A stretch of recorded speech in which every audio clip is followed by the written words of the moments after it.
We did not expel Senator Pacquiao. Siya yung nag-expel sa sarili niya. Kasi automatic yung expulsion, sabi ng batas ng konstitusyon namin. So siya nag-expel, notify lang namin siya.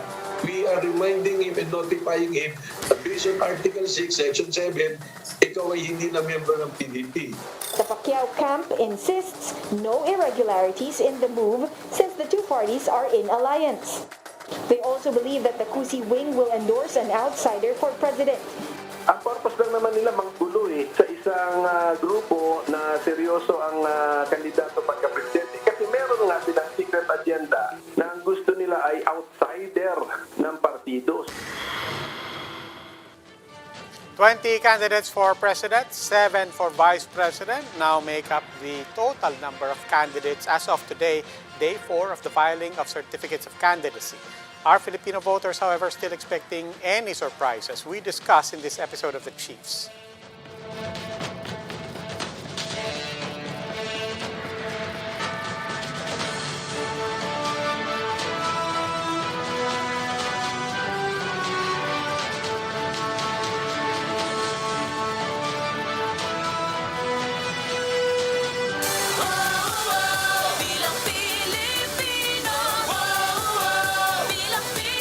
Welcome to this special edition of The Chiefs. I'm Robbie Alampay. Kasama po natin Ami Pamintuan of Philippine Star, Lucy Cruz Valdez of News 5 Chiefs. Happy Monday! Hello, Robbie, Ami. Ami. Happy Monday. Oo, parang, Ami, alam mo naman, And araw... ano ba, happy 5th day of the COC. Oo.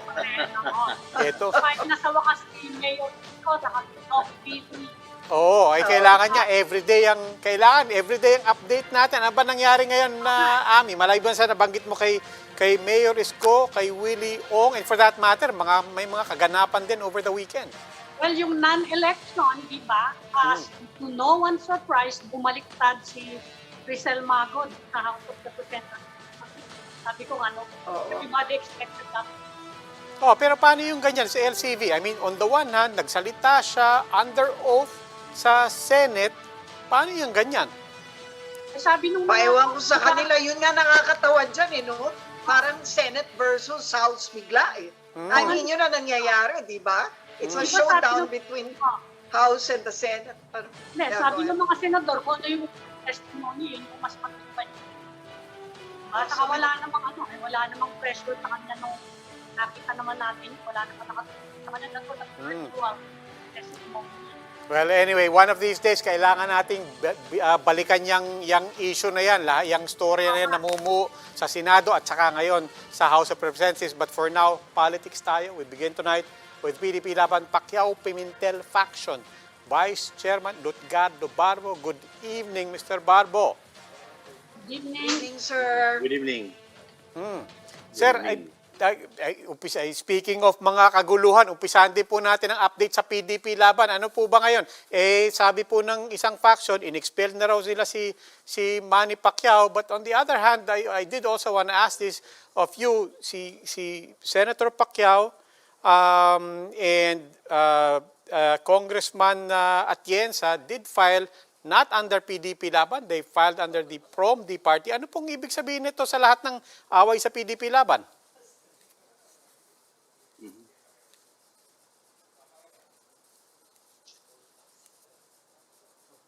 Mr. Barbo? Mr. Barbo, can Mr. you Barbo? hear us? Yes, Ayan na. something is wrong with the signal yata. Okay na po. Can you repeat? Can you hear me? Yes. Apa, Yes, apa. sir. Good.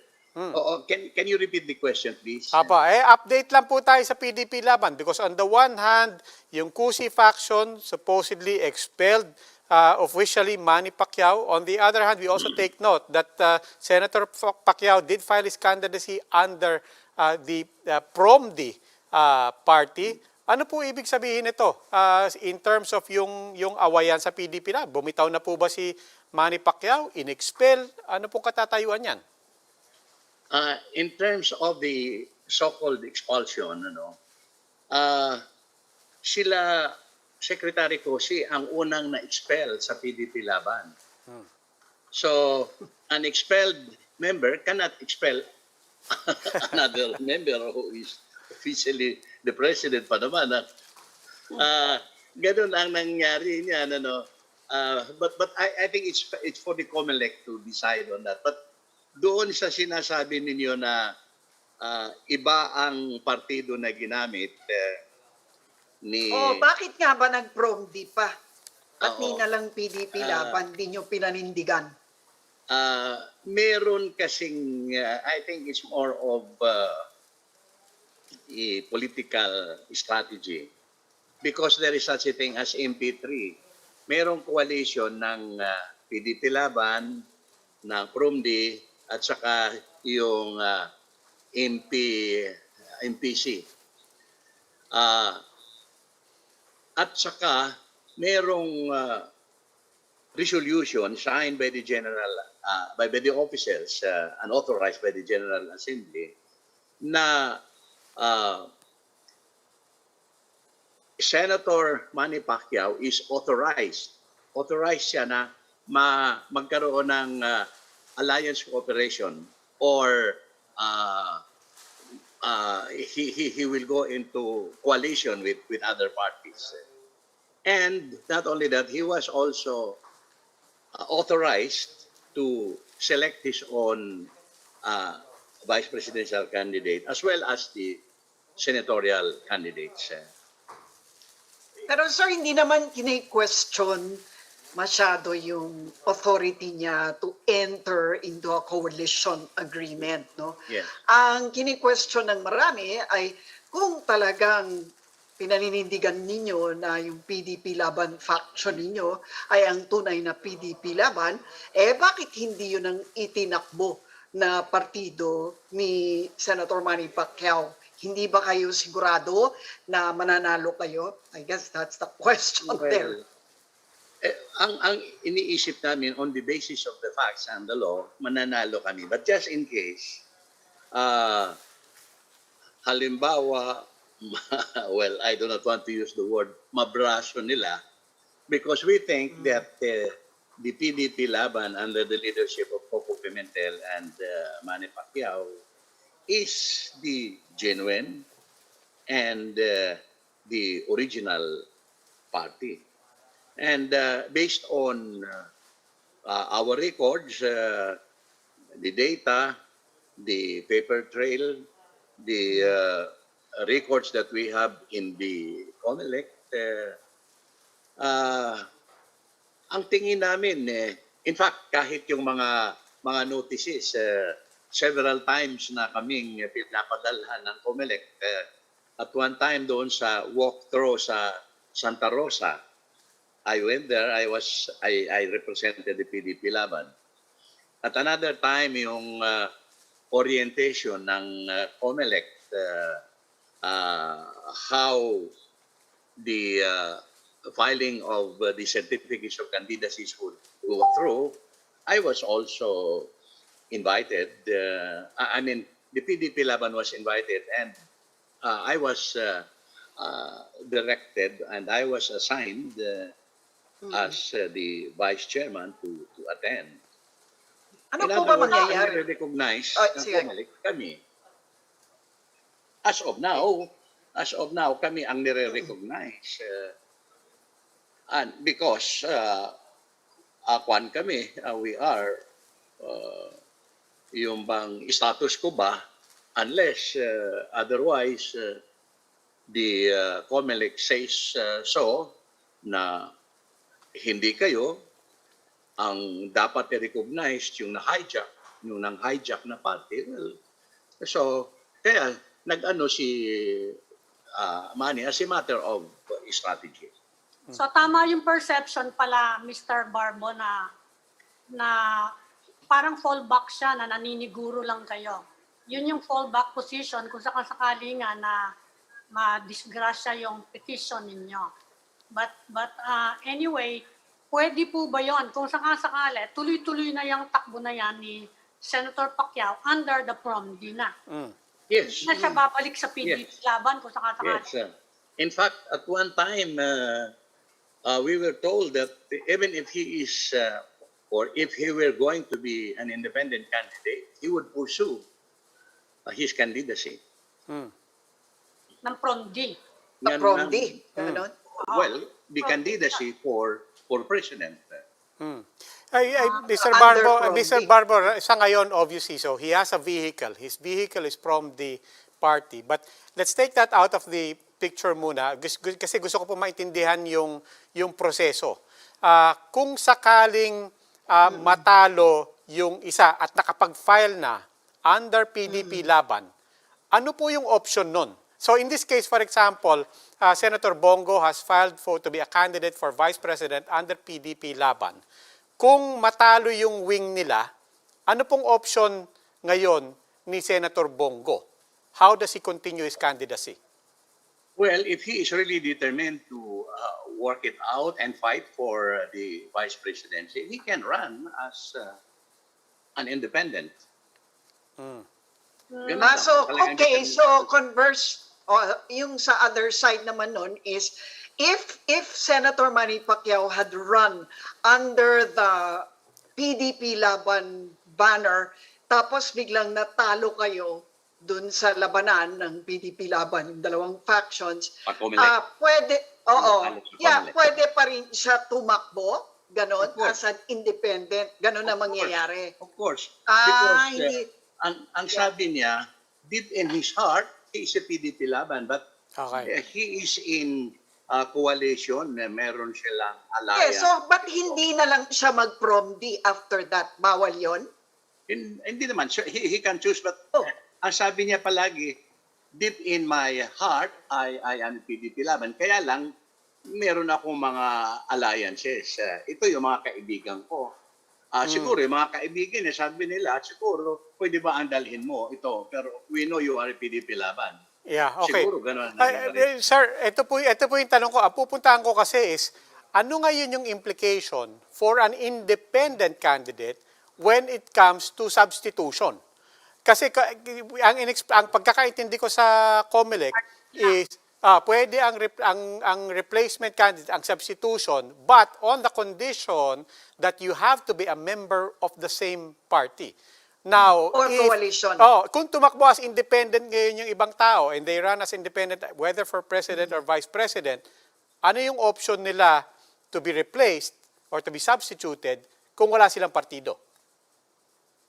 Siguro, independent din ang kuan. Kung wala silang kilalang partido, siguro independent din ang dapat pumalit sa kanya. So that's allowed under, under election rules, as far as you understand it, that's allowed for independents. Kasi yung mga miyembro ng partido, parang dihado naman sila doon. Para yung mga partido, para palitan yung kandidato nila, it has to be the same candidate. But for independents, no such limitations. Oo, yun siguro ang advantage na if you belong to a party, you can be allowed, no problem siguro. Ganon siguro ang rationale behind that rule of the COMELEC. Mr. Barbo, in the meantime, nag-file na nga si Senator Bongo for VP under the PDP-Laban faction. Naniniwala po ba kayo na matutuloy na yan?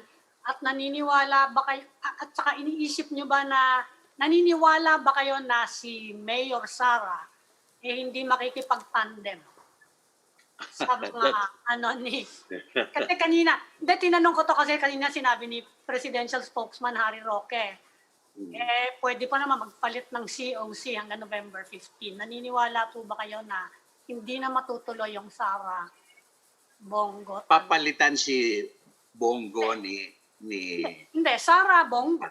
Wala pa naman silang presidential candidate. Si Bongo siguro magpapatuloy siya. Pero ang balita, nag-file na daw for re-election si Sara.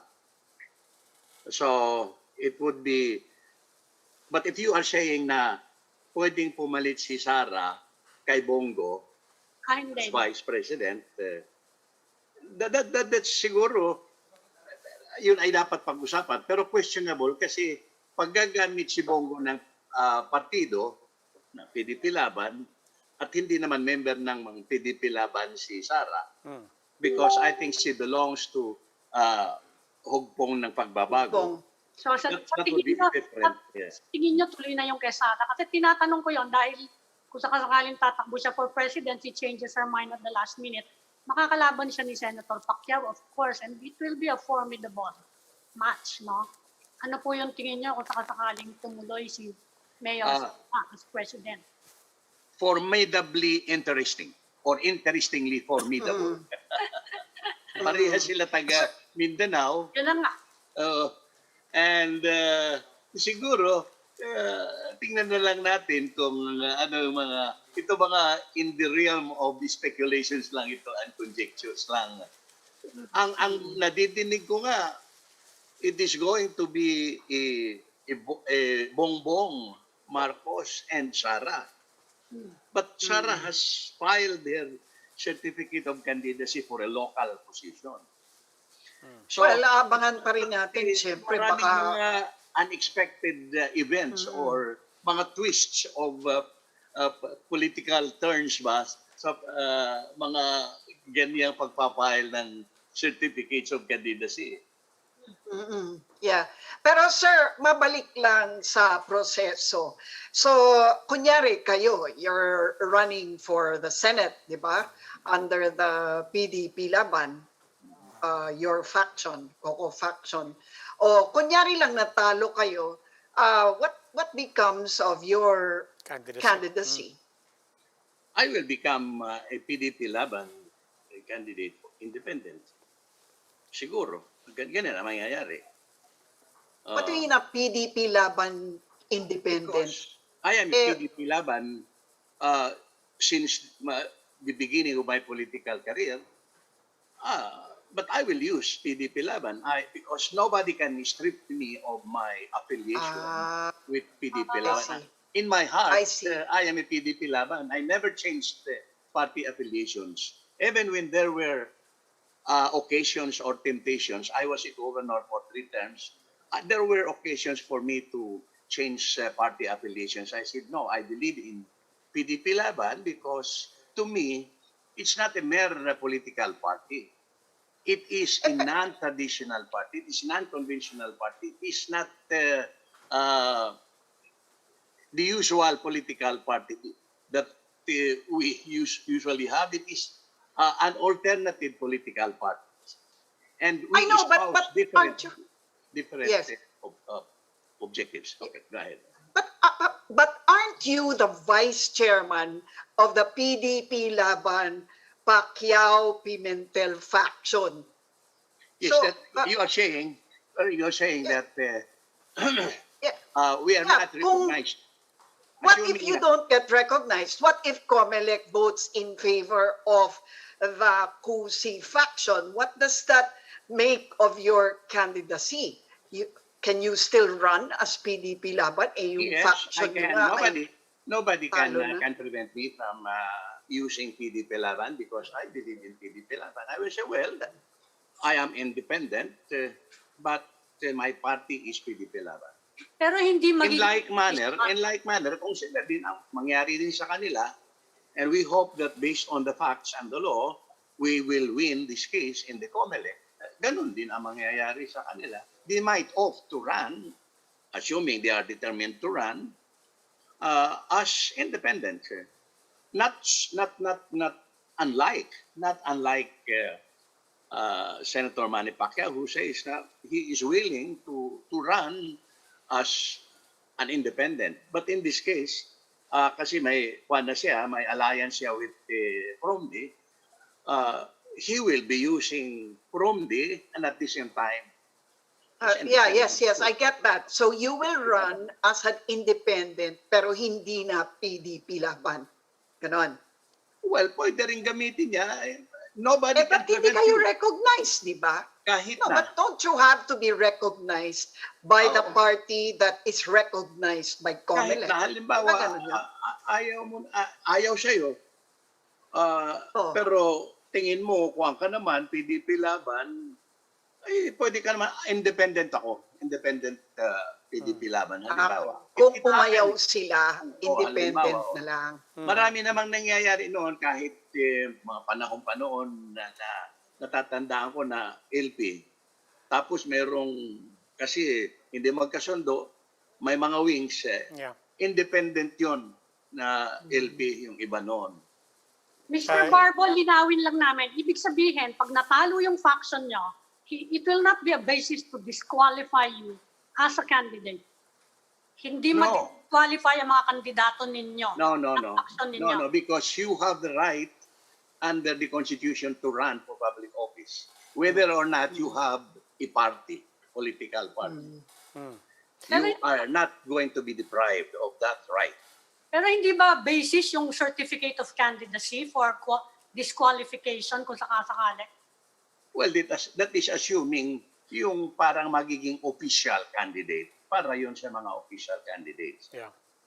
Mr. Barbo, I'm more interested in gaya nga po ng sinabi nyo, ang tagal-tagal nyo ng PDP-Laban. Nabanggit nyo rin na nangyari na ito sa LP. I mean, sa totoo lang, this is all very familiar. Even ngayon na people are jumping ship to Action Democratico, we're asking Action Democratico, how do you make sure you're not the next PDP-Laban or you're not the next LP? I wanted to ask you as somebody who says, you know, I've stood by my party for the longest time. How do we strengthen the party system? I mean, nakita nyo naman po kung gaano ka labnaw na mga partido, sa totoo lang. Diba? But at the same time, you do have loyalists, you do have people who insist, no, I've believed in my party for the longest time. For people like you, and knowing how politics works in the Philippines, how do we strengthen the party system kung may pag-asa pa? That's a very good question, ano? Tingin ko may pag-asa pa. Pero there should be some sustained and determined down-to-earth and talagang tutuhanan na mag-reform tayo. I'm going to excuse me. I am willing to sponsor a proposal or a bill that would really reform the political party system in the Philippines. And in other countries, in other governments, especially in Europe and even in America,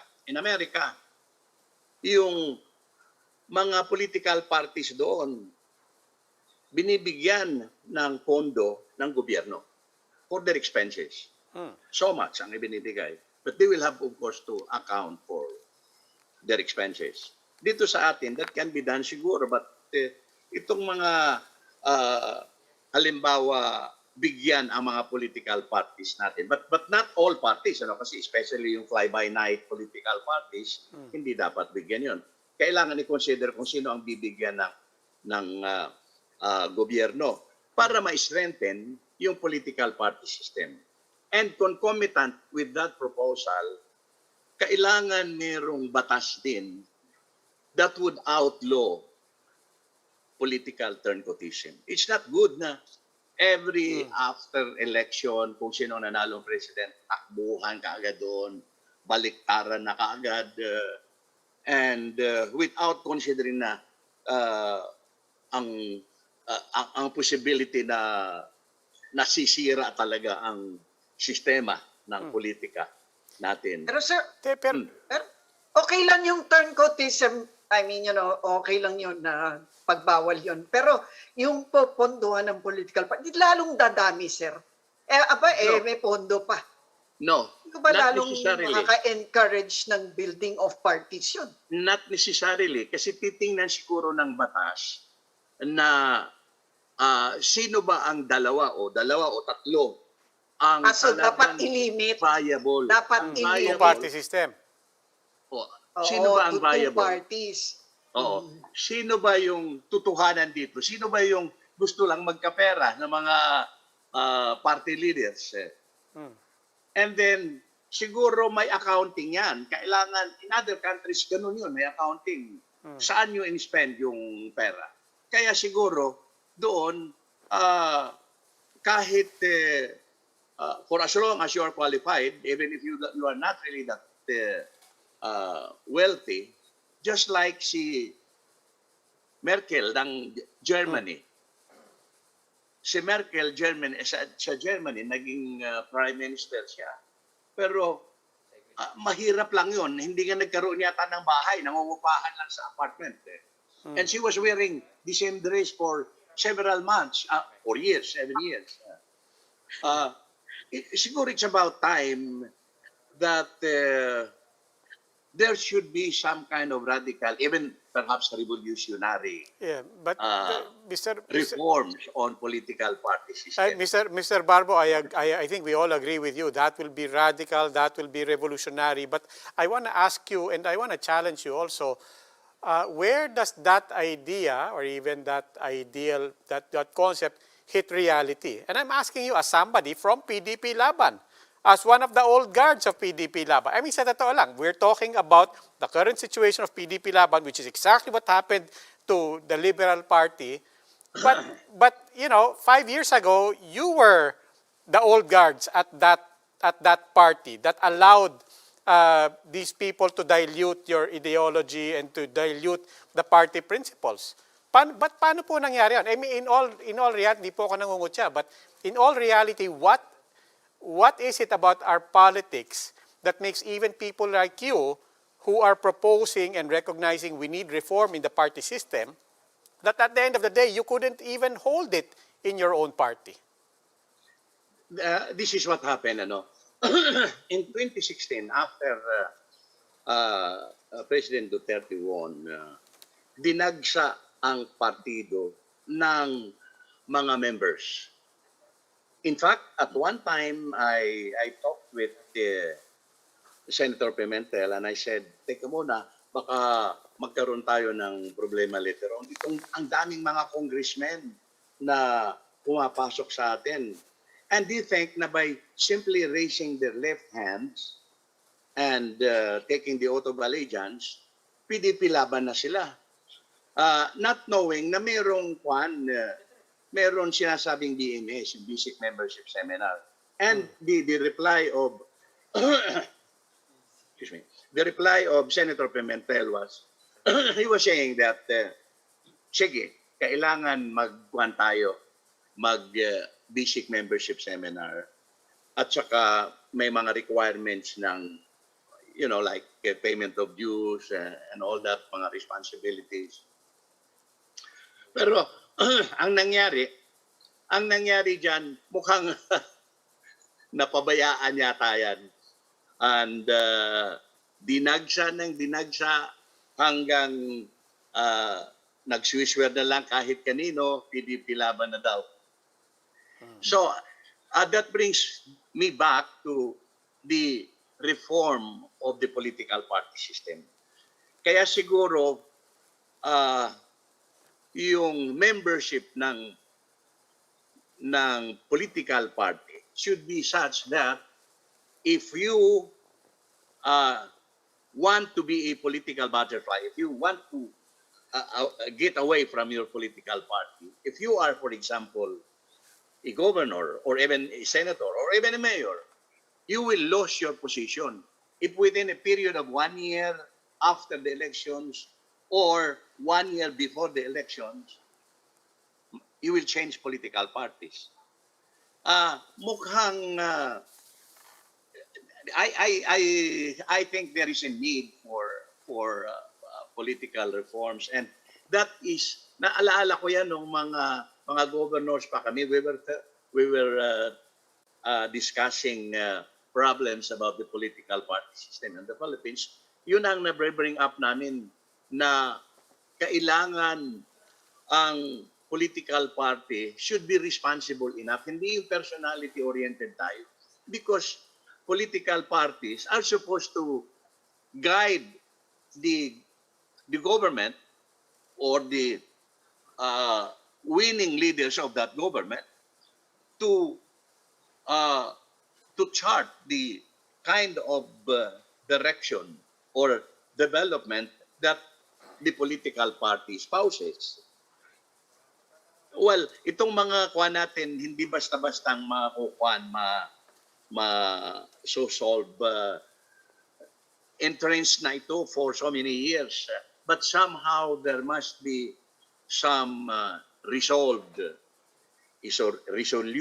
move to reform the political party system. Otherwise, the same thing will happen. We are a personality-oriented system of politics. At saka yung mga, kung sino yung mga sikat, yun ang nananalo. Kung sino yung mga kilala, yun ang nananalo. In one seminar that we attended in Germany, ang sinasabi nila doon, you cannot run unless and until the political party says so. Yung tanong namin, di ba undemocratic naman yan? Bakit? Pwede ka naman tumakbo as independent. Ang sabi nila, no, it's difficult here in Germany to run as an independent. Because dito ang tumutulong sa mga kandidato yung political parties. And the political parties are subsidized by the government. Dito sa atin, parang hopeless ito pag ganito lang palagi na kung sino ang mayaman. Imagine, ang daming expenses sa mga kandidato. Apa. Okay. So somehow, somewhere, there must be some solution to this problem. We cannot let this problem stay on and on and on. Somehow, somewhere po, we all agree with you. Somehow, somewhere. Opo. But, Pinag-propose yan ni de Vanessa. Opo. Pero kung saan man po yun at kung hanggang saan tayo aabutin, susubaybayan po natin yan. In the meantime po, unfortunately, we've run out of time. Mr. Ricardo Barbo, he is Vice Chairman of the Pacquiao-Pimentel faction of PDP-Laban. Maraming salamat po, Mr. Barbo. Maraming salamat Thank po you, sa inyo. sir. Thank you, Mr. sa Barbo. inyo. Salamat Mabuhay po. kayo dyan. Ingat po kayo. Thank you. Kayo rin. We will need to take a break. Please stay with us. The Chiefs will be right back.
Welcome back, the Chiefs, here on One News. I'm Robbie Alampay. Kasama po natin Lucy Cruz Valdez and Ami Pamintuan of the Philippine Star.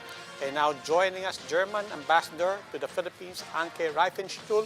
Madam Ambassador, willkommen to the big story. Good evening, To the Chiefs, rather. Ambassador. To the Chiefs.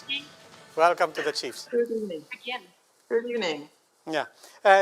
Madam Ambassador, of course, we want to talk about, I don't know if you watched the previous segment. Yes, I did. Lots I of did. references to Germany and the party system in Germany. We do want to get to that. I personally am also fascinated, as I am, frankly, at a certain level, clueless on how it all works. It's very different, obviously. But I want to start, of course, with Chancellor Angela Merkel.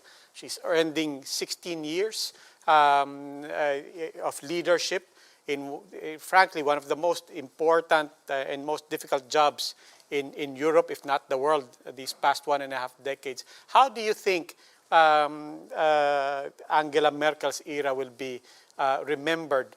What will be its legacy in Germany, in Europe, and for that matter, the rest of the world? Well, I think these 16 years of Angela Merkel's chancellorship have had a great impact, a huge impact on Germany and the world. Germany has always been committed to its international commitment and responsibility, and has lived up to this responsibility. And the standing Germany has gained under the chancellorship of Chancellor Angela Merkel is really, I think, one of her most important legacies. Our standing in the world, and then the responsibility we are taking in the world. What major policy directions will the new government be taking?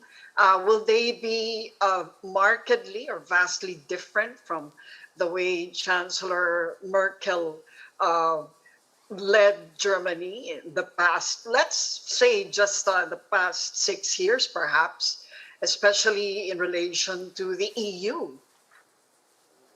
Well, of course, we don't know yet what the new German government will look like, what the composition of the coalition will be. But the basic values and the basic responsibilities Germany has taken at a European level and at an international level will not change. Germany will remain committed to the democratic values, to rule of law, to the promotion of peace and stability, and to human rights. And of course, also the outlook into the region will continue. The relevance of this region, of the Indo-Pacific, of Asia, is growing, so that this commitment will of course remain. Ambassador, the Social Democrats are still forming they will have to form a coalition government, right? And you said you were listening to the previous interview, and there was a lot of reference to parties, even if the Social Democrats won by a narrow margin. Could you tell us more about the parties? You have very strong parties. You have a very strong party system. Could you tell us more about it? Because our previous guest, he was so impressed by your party system. And very knowledgeable. I was really impressed to hear Lugardo speaking about the German election and the German party system. Very knowledgeable and impressive. Yes, we have held the elections in Germany last Sunday, a week ago, and we have the election results, but we don't know how the new government will look like, what the composition of the coalition will be like, because the German election system works in a way that we are electing or we are voting for parties and for parties of a candidate, and once the results are out, the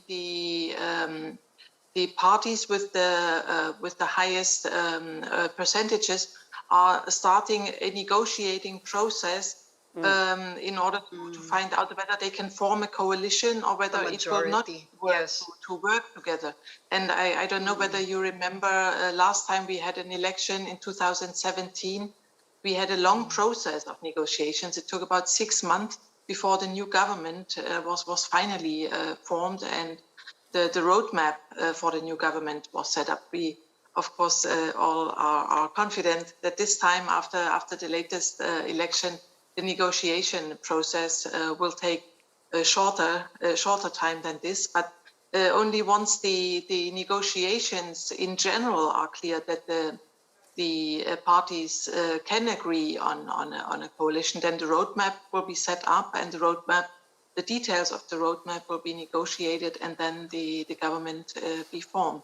And the Social Democrats, as you have mentioned, they won by a very tiny majority of 1.5%.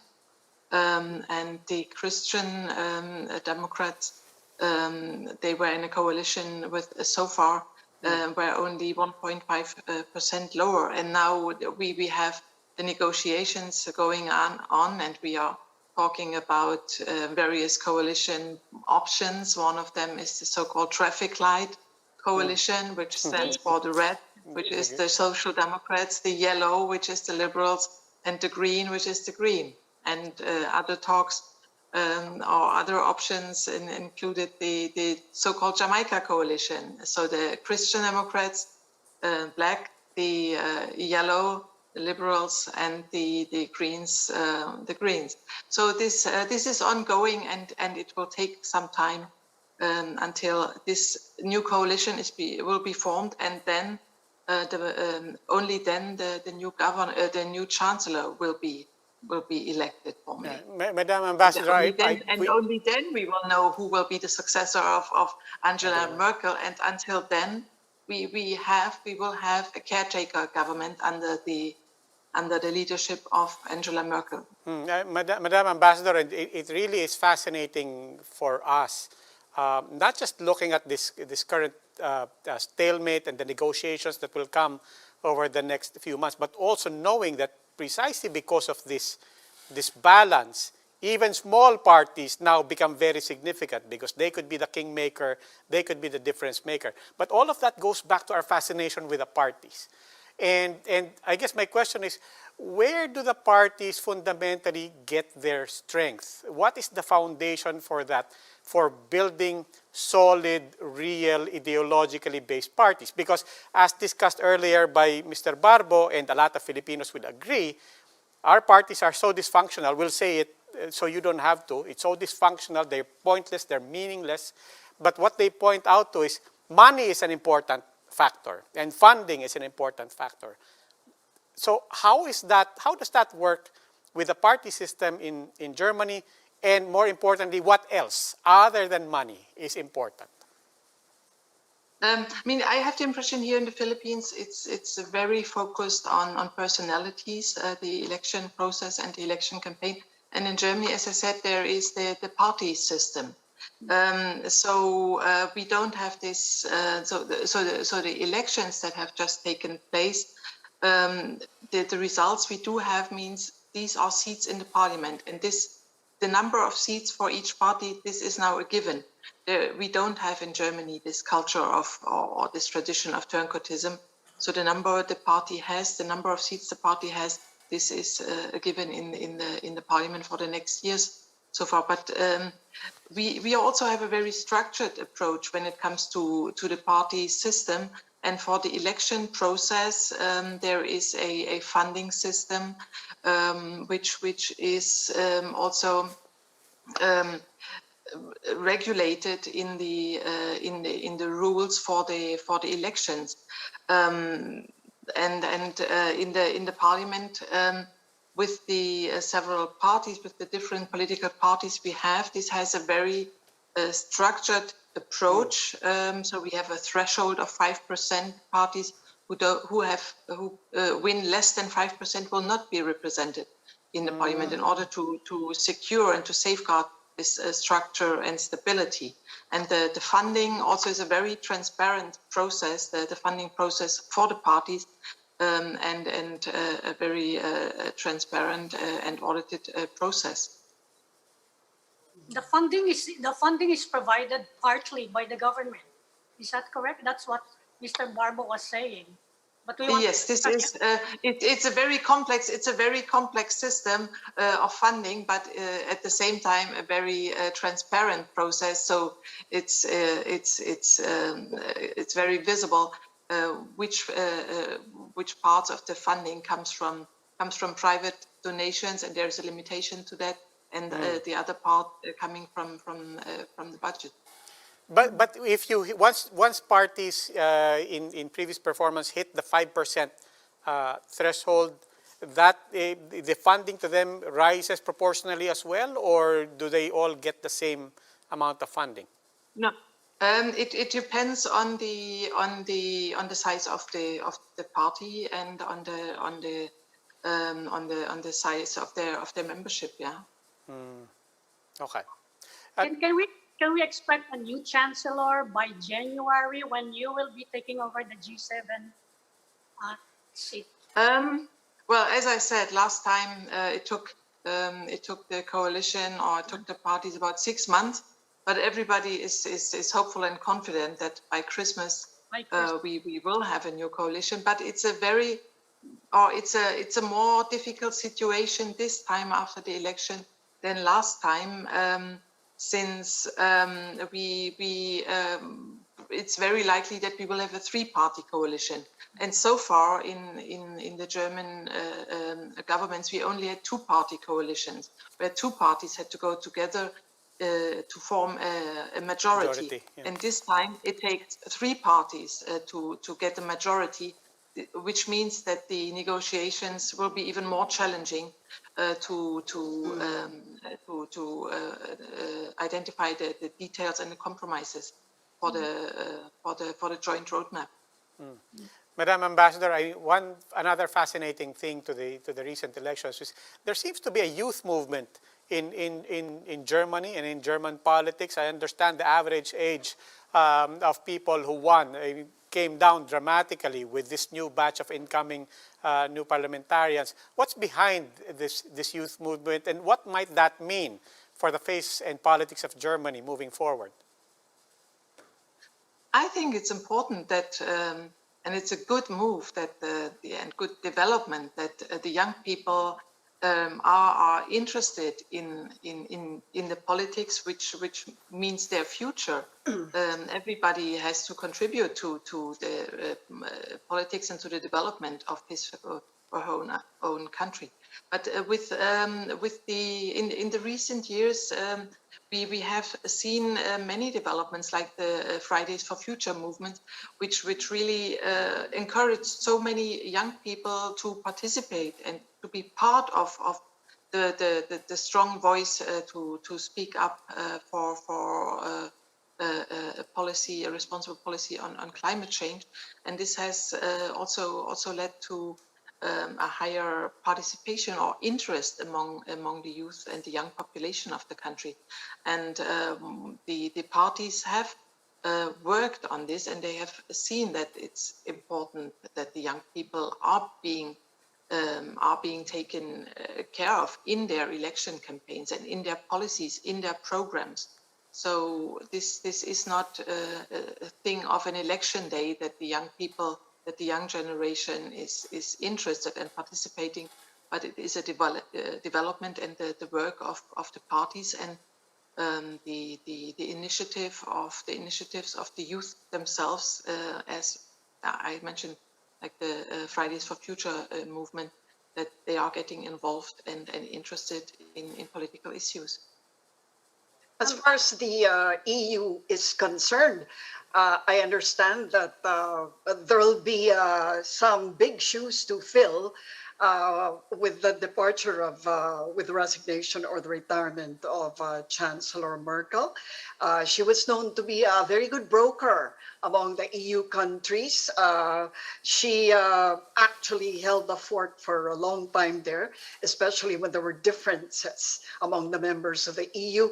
Do you see Germany playing as important or crucial a role as Chancellor Merkel did when she was the Chancellor? Well, first and foremost, I think Europe is a team, and it's not only Chancellor Merkel who was working in the EU or being part of the EU, or Germany being part of the EU, but the EU as such is a team of very committed and engaged countries and its leaders, and so there is no doubt that we will continue to work together in the EU, very committed. Of course, with different persons, with different personnel, and a new chancellor, and I think indeed, as you said, it's big shoes to fill, but I have no doubt that the new chancellor and her or his team will continue with high commitment and responsibility. Ambassador, if you don't mind, I'd like to move to, well, I'd like to digress and move to Germans in the Philippines. How are they doing? The German business community. We've had just a new round of lockdowns. How are they doing now with all these restrictions, new restrictions? Well, I think the German community, the German business people is struggling with the restrictions as anyone else is here in the Philippines. But since the promotion of business and trade, the economic relations is really a priority also for our bilateral relations and for the work of the embassy. This is really something we are getting worried about, and we really hope that the restrictions will be lifted and will be eased, especially for the business representatives, for the business community. When we look at Europe and Germany, business has become very active again. So we really do hope that the restrictions will be lifted here soon, because there is a huge interest in the region, and business representatives, we get so many requests how they could travel here for investment trips, for their business trips. So it's really essential that we see changes there in order also to get the Philippine economy and the business relations up and running again. What about Filipino nurses in the EU? Sorry. Go ahead, Lucy. Go ahead. Yeah, I was going to ask about hospitals in Germany, if they're opening up to Filipino nurses, even now, even as the pandemic is still raging.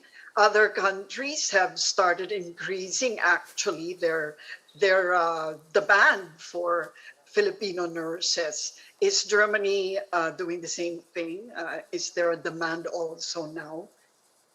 Of course, yeah. The demand has been there all the time, and probably even increasing with the pandemic. And the deployment of Philippine healthcare workers to Germany was another big priority for the embassy's work. That there is a huge demand and a growing demand of healthcare workers in Germany. And the Philippines has been, or used to be, the #1 country of origin for healthcare workers. But what we see now with the deployment ban, this is a worrying fact, and so we hope that this is being lifted soon, especially when we look at the numbers we are talking about for Germany. In the last year before the pandemic, and even in 2020 last year, we had only about 2,000 Philippine healthcare workers who were being deployed to Germany. And even this small number, and this for 2021, for this year, our expectations were low. We didn't even go for or expect an increase in this number, but at least about the same size, at the same level. But even this small number, 2,000, seems to be a big challenge, and the deployment ban is huge and a major obstacle in this. And this is really sad to see for the healthcare workers themselves, because most of them are already contracted and they are in the process. They take the language courses, they are in their preparation courses, and with the deployment cap, they cannot leave the country. It's an investment for them as well. They are in this long process. So- Language training takes some time, so they have everything done from their side, and still they cannot leave. This is worrying, and since we in Germany, we really need a reliable partner where a country that we can plan with the numbers and the deployments. Yes. And with the deployment ban, this is really a challenge. And of course, Germany is also working with other countries, and other countries. That's what I are was going to opening up. ask. Does this mean that we could lose opportunities, job opportunities for our nurses in favor of others who might be more open? I'm just wondering if others might fill in the whatever shortfall you are experiencing now. Yes, this is what we see. I mean, I think you know about the Triple Win program, which we started with the Philippines as our #1 partner. But of course, the Triple Win we also did with other countries, Mexico, and in Europe, countries in Europe were partnering as well. But the Philippines was always the most important and the largest provider, the largest partner for Philippine healthcare workers. And this is crumbling now, and with the deployment ban, it's difficult to plan with the deployment cap and the numbers that cannot be truly be structured by the agencies and by the hospitals themselves. And of course, then the focus might shift, and we see already shifts to other countries. Madam Ambassador, we're almost out of time, but I did want to revisit, outside of employment opportunities, I did want to revisit the prospects for global trade and investment.